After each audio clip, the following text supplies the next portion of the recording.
Assalamualaikum warahmatullahi wabarakatuh. Pada pertemuan sebelumnya kita sudah membahas tentang menu logo dan sekarang kita akan membahas tentang menu sosial media. Di sosial media ini kita bisa mengupload sosial media Facebook, Twitter, Instagram, dan YouTube. Di sini saya akan mencontohkan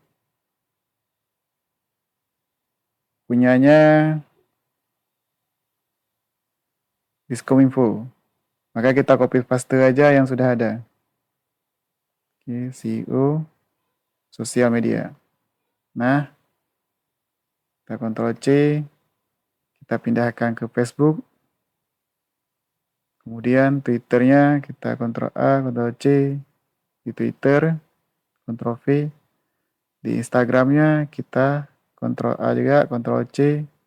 Kemudian Ctrl V di Instagram. Kemudian YouTube-nya juga seperti itu. Ctrl A, Ctrl C, Ctrl V di YouTube. Nah, jangan lupa disimpan.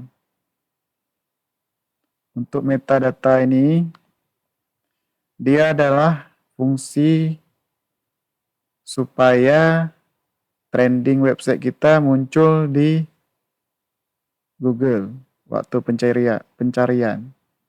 Tapi untuk pembahasan kali ini kita skip dulu, mungkin akan dibahas di akhir e-learning ini.